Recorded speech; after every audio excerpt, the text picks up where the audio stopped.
You think godhood is about destiny or some divine birthright? You're dead wrong.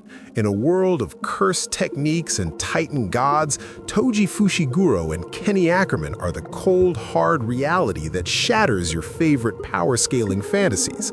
These men didn't inherit power, they weaponized their lack of it to slaughter the chosen ones. Stop worshiping the lucky few and start fearing the monsters who clawed their way out of the absolute nothingness of being human. Here's the kicker. Most of you are obsessed with potential unleashed and chosen one narratives. You love the idea that someone is special because they were born with a silver spoon or a 6 eyes cheat code. But Toji Fushiguro and Kenny Ackerman are the ultimate glitches in the Matrix. They are the living embodiment of the zero power paradox. My take? They are more dangerous than Gojo Satoru or the Founding Titan because they operate outside the laws of their respective universes. They didn't just break the rules, they acted like the rules never applied to them in the first place. This isn't just a comparison of strength, it's a study of how pure, unadulterated human malice can dismantle a divine hierarchy. If you think having powers makes you a god, these two are here to prove you're just a target. Let's be real for a second. Power systems are safety nets for writers. They give characters a ceiling. But Toji and Kenny, they live in the basement, and they've learned how to bring the whole house down. Toji Fushiguro is the single most terrifying entity in Jujutsu Kaisen because he is a literal nothing. Through heavenly restriction, he traded every ounce of cursed energy for a body that defies the laws of physics. But it's not just about the muscle, it's about the psychological warfare. Sorcerers rely on sensing cursed energy. It's their sight, their hearing, their sixth sense. Toji removed himself from that spectrum. He became a ghost in a world of cameras.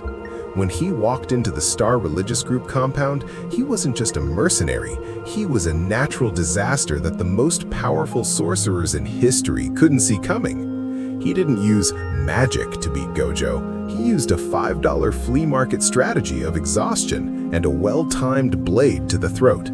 That's not just skill, that's a total rejection of the universe's intended logic.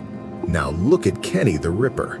In a world where titans are the ultimate apex predators, Kenny realized the real monsters wear human skin. While the Survey Corps was busy playing hero with swords against mindless giants, Kenny was in the shadows, perfecting the art of killing humans. He didn't need the power of the titans to control the walls. He modified the ODM gear to turn it into a high-speed assassination rig. Think about that. He took the very technology meant to save humanity and turned it into a scalpel for the king's throat. Kenny isn't just a soldier, he's an innovator of death. He understood that the greatest weakness of any god or king is their own hubris. He hunted the military police like they were cattle, and he did it all with the grin of a man who knew exactly how fragile the status quo really was. What links these two? They are both parasites who outgrew their hosts. Toji fed off the Zenin clan's arrogance until he was strong enough to starve them. Kenny fed off the Reese family's secrets until he was the one holding the leash. They didn't ask for a seat at the table. They broke the table and used the wood to build a funeral pyre for the elite. This is peak fiction because it proves that in the face of absolute precision and zero fear, power is just a fancy word for target. Stop lying to yourself. You don't like Toji and Kenny because they're cool. You like them because they represent the ultimate revenge against a rigged system. Toji's entire existence is a middle finger to the concept of bloodline superiority. The Zenin clan worshipped inherited techniques, and Toji was the trash they threw away. But that trash came back and nearly ended the most prestigious lineage in history. His philosophy isn't complex, it's survival of the fittest in its purest, most brutal form. He didn't want to save the world, he wanted to prove the world was wrong about him. And he did it by turning his disability into the ultimate weapon. Kenny, on the other hand, is a seeker of meaning in a meaningless world. His relationship with Yuri Rice is one of the most profound dynamics in Attack on Titan. Kenny spent his life killing because he thought power was everything. But when he saw a god bow down to him, it broke his brain. He spent the rest of his life chasing that view, trying to understand why a god would show mercy. Both men are driven by a deep-seated nihilism. They've seen behind the curtain. They know that the gods they hunt are just scared children with bigger sticks.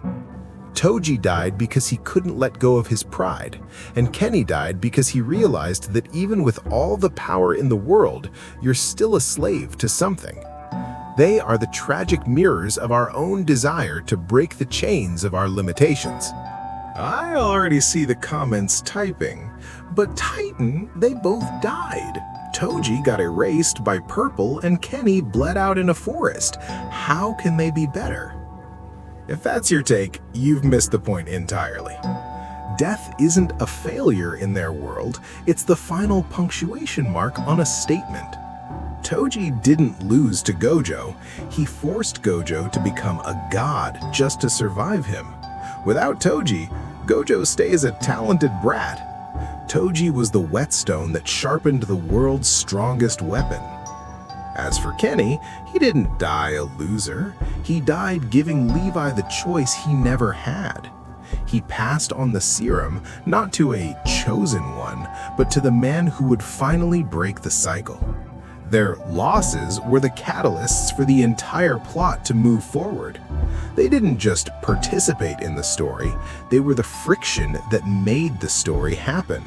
If you think a win-loss record defines a character, you're watching anime like a box score, not a masterpiece. At the end of the day, Toji Fushiguro and Kenny Ackerman are the reminders that gifted is just a polite way of saying lucky. They had nothing, they were given nothing, and yet they made the foundations of their worlds tremble. So, next time you're hyped for a protagonist getting a new transformation or a hidden power-up, remember the men who did more with a handgun and a sharpened piece of steel than most characters do with a lifetime of magic. Stop worshiping the light and start respecting the shadows that know exactly where your jugular is. Subscribe if you're tired of chosen ones and want more deep dives into the characters who actually put in the work. Or don't, and keep living in your delusional fantasy where the hero always wins because of destiny. Your choice. I'm out.